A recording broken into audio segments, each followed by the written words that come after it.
The champagne glass slipped from Isabella Rodriguez's hand as she heard the cruel laughter echoing across the marble ballroom of the Ritz-Carlton in Buenos Aires. At 26, she had grown accustomed to being invisible at these high society gatherings, working quietly as a catering server, while wealthy guests discussed business deals worth more than most people earned in a lifetime. But tonight was different. Tonight, Sebastian Whitmore, the arrogant American tech billionaire who had flown in for the charity gala, had just made a declaration that would change both their lives forever. "I'll marry any woman in this room who can dance a proper Argentine tango with me," he announced loudly, his voice dripping with condescension as he loosened his designer tie. "But let's be honest, none of you pampered princesses know what real passion looks like on a dance floor." The socialites giggled nervously, their Louboutin heels clicking against the polished floor as they whispered among themselves.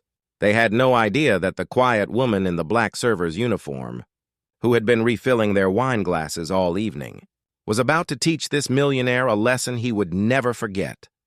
Sebastian Whitmore hadn't built his billion-dollar empire by being humble. At 32, he owned 3 tech companies, owned properties on 4 continents, and had a reputation for getting whatever he wanted. His Argentine business partner, Carlos Mendoza, had warned him that Buenos Aires was different from Silicon Valley. That respect for tradition and culture ran deeper than money here. "You Americans think you can buy everything," Carlos had said earlier that evening. "But some things cannot be purchased with credit cards and cryptocurrency." Sebastian had laughed it off, the same way he laughed off most advice. He was here to close a deal worth $200 million, and this charity gala was just another networking opportunity. The tango comment had started as a joke, a way to mock the pretentious atmosphere, and show these old-money families that their traditions meant nothing to someone with real power. Isabella watched from behind the serving station as Sebastian continued his performance, challenging the guests while sipping his imported whiskey.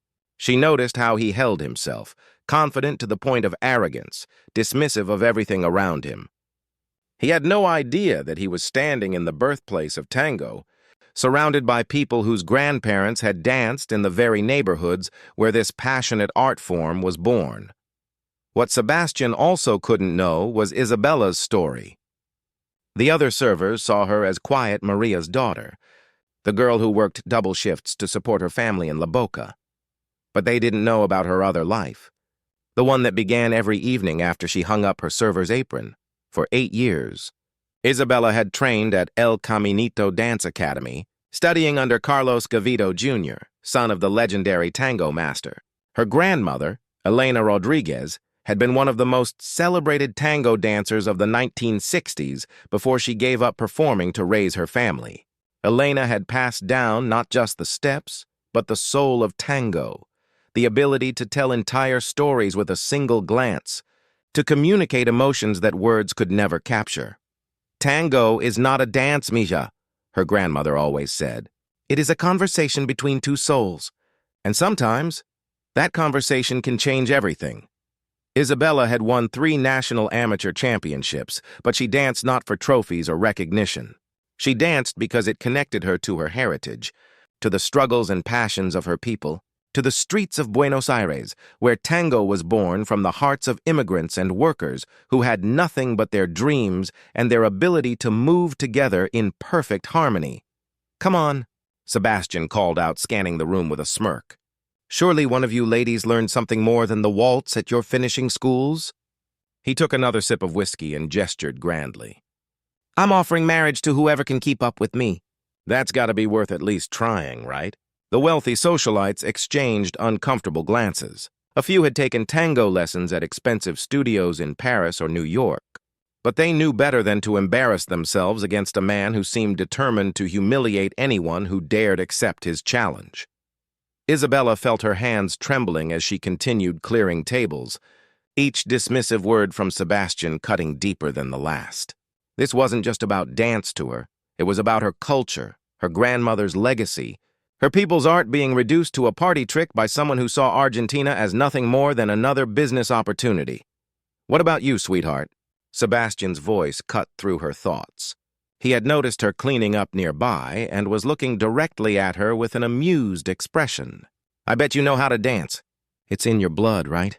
The patronizing tone made Isabella's blood boil, but she kept her eyes down and continued working. She had learned long ago that wealthy guests often made comments like this, treating the staff as entertainment or curiosities rather than human beings. But Carlos Mendoza stepped forward, his face serious. "Sebastian, perhaps you should be more careful with your words. Tango is not a joke here. It represents the soul of our people." "Oh, come on, Carlos," Sebastian waved dismissively. "It's just dancing. How hard can it be? I took ballroom lessons in college." The older Argentine man's eyes flashed with something between disappointment and anger. "Ballroom lessons," he repeated quietly. "You think tango is ballroom dancing?" Isabella made her decision in that moment. She set down her serving tray, walked to the center of the dance floor, and finally looked Sebastian directly in the eyes. When she spoke, her voice was quiet but carried clearly across the now silent room.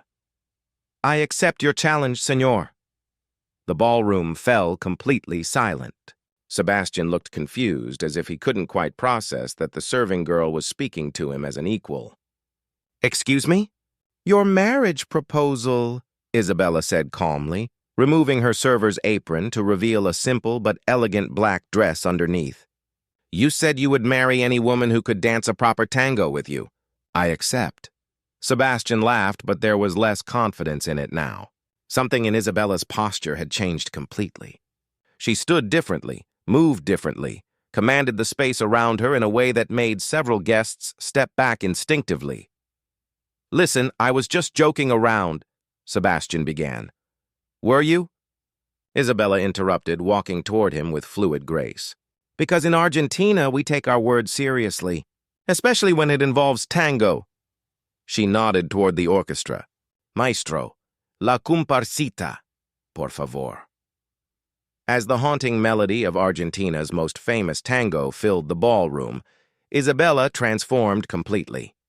Gone was the invisible server who had been moving quietly between tables all evening. In her place stood a woman who seemed to embody the very essence of Buenos Aires itself. Passionate, proud, and utterly commanding. Sebastian hesitated, suddenly aware that he had stepped into something far more serious than he had intended. But his pride wouldn't let him back down in front of a room full of potential business partners. He stepped forward and extended his hand, expecting to lead as he had learned in his American dance classes. Isabella smiled, an expression that was both beautiful and slightly predatory. Instead of taking his hand in the traditional ballroom position, she circled him slowly, her eyes never leaving his face. This was the tango's opening ritual, the dance before the dance, where partners size each other up like respectful adversaries. "In tango," she whispered as she moved around him. The man may think he leads, but the woman decides where the dance goes. When she finally moved into his embrace, Sebastian immediately felt the difference between what he thought he knew about dancing and what Isabella was about to teach him. Her body was simultaneously relaxed and electric, following his movements while somehow making it clear that she was in complete control of what was happening between them. The first few steps were Sebastian's attempt to lead a basic tango pattern he remembered from college. Isabella followed flawlessly, but her eyes held an expression that seemed to ask, "Is this really all you have?" Then she took over. What followed was 3 minutes of the most spectacular dancing anyone in that ballroom had ever witnessed. Isabella led Sebastian through movements that seemed impossible. Intricate leg wraps, dramatic dips, lightning-fast footwork that appeared to defy physics. She made him look skilled even as she demonstrated the vast gulf between his amateur abilities and her mastery. But it wasn't just the technical brilliance that left the room speechless. It was the story Isabella told through her movement, the story of her people, of immigrants who had created beauty from struggle, of a culture that had survived and thrived despite centuries of being underestimated by those who thought wealth could buy everything. With each step, each turn, each moment where she balanced on one impossibly arched foot while Sebastian tried to keep up, Isabella was conducting a masterclass in what tango really meant. This wasn't ballroom dancing with added drama. This was the physical expression of an entire nation's soul. Sebastian, despite his shock and growing embarrassment, found himself completely caught up in the experience. Isabella's skill was so extraordinary that she made him appear competent, guiding him through moves he never could have attempted alone. For the first time in years, he was not the most impressive person in the room. For the first time in his life, he was experiencing something that couldn't be purchased. As the music built to its dramatic conclusion, Isabella executed a final sequence that left the entire room gasping. She spun away from Sebastian, seemed to float in the air for an impossible moment, then landed in a deep lunge that ended exactly as the last note faded into silence. The ballroom erupted in thunderous applause that lasted nearly 2 full minutes.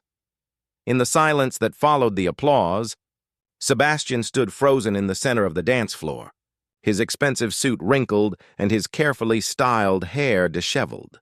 But more than his appearance had changed. Something fundamental had shifted in his understanding of the world around him. Isabella stood before him, not even breathing heavily, despite the intensity of their dance. Her dark eyes held no triumph, no mockery, only a quiet dignity that made Sebastian realize how small his earlier behavior had been. "Well?" she said simply, her voice carrying clearly across the silent room. "I believe you made a promise." For a long moment, nobody moved. Then Carlos Mendoza began to clap slowly, and others joined in. But this wasn't applause for entertainment. It was recognition of something profound that had just occurred. Sebastian looked around the room at faces that no longer held the polite deference he was accustomed to. These people were seeing him differently now, understanding that his wealth meant nothing when confronted with authentic skill and cultural pride. I don't even know your name," he said quietly. "Isabella Rodriguez," she replied. "I'm a professional tango instructor at El Caminito Academy. I've been serving your table tonight to help pay for my family's medical expenses." The weight of this revelation hit Sebastian like a physical blow. He had been making jokes about marriage while Isabella had been working a second job to support people she loved. His casual cruelty suddenly seemed not just arrogant, but genuinely harmful. "Isabella," he said, and for the first time that evening, his voice held real respect. "I owe you an apology." "Several apologies, actually," she nodded simply. "Yes, you do." What happened next surprised everyone in the room, including Isabella. Sebastian reached into his jacket and pulled out his checkbook. But instead of writing a check to make the situation go away, as everyone expected, he tore out the page and handed it to her blank. "Fill in whatever amount your family needs for those medical expenses," he said quietly. "And I want to hire you." Isabella raised an eyebrow. "To do what?" "To teach me to dance. Really dance. The way you just did." He looked around the room, then back at her. "I want to learn about tango, about Argentina, about the things I clearly don't understand. I want to earn the right to dance like that with you." Over the following months, Sebastian kept his word in ways that surprised everyone who knew him. He moved to Buenos Aires for 6 months, selling one of his smaller companies to create a foundation focused on supporting Argentine cultural programs. He studied tango 5 hours a day under Isabella's instruction, learning not just the steps but the history, the music, the social context that gave the dance its meaning. He also kept his marriage proposal, though not in the way anyone expected. After 8 months of intensive cultural education and dance training, Sebastian asked Isabella to marry him properly, not as a result of a bet, but because he had fallen in love with both her and the Argentina she had introduced him to. Their wedding, held in the same ballroom where their story began, featured a tango performance that brought tears to the eyes of everyone present. Sebastian had learned to dance not just competently, but with genuine feeling and respect for the art form. Today, Sebastian and Isabella run the Rodriguez Whitmore Cultural Foundation, which provides scholarships for young dancers and supports tango instruction in underserved communities throughout South America. Sebastian never returned to his tech companies full-time, discovering that creating something beautiful with Isabella brought him more satisfaction than any business deal ever had. The lesson of their story spread far beyond that ballroom. Videos of their original dance went viral, but more importantly, their foundation's work has introduced thousands of young people to their cultural heritage through dance. And every evening, as the sun sets over Buenos Aires, Sebastian and Isabella can be found in the dance studios of El Caminito Academy, teaching the next generation that true mastery cannot be purchased. It can only be earned through respect, dedication, and the courage to let someone else's culture change your heart. Sometimes our greatest arrogance becomes our greatest teacher.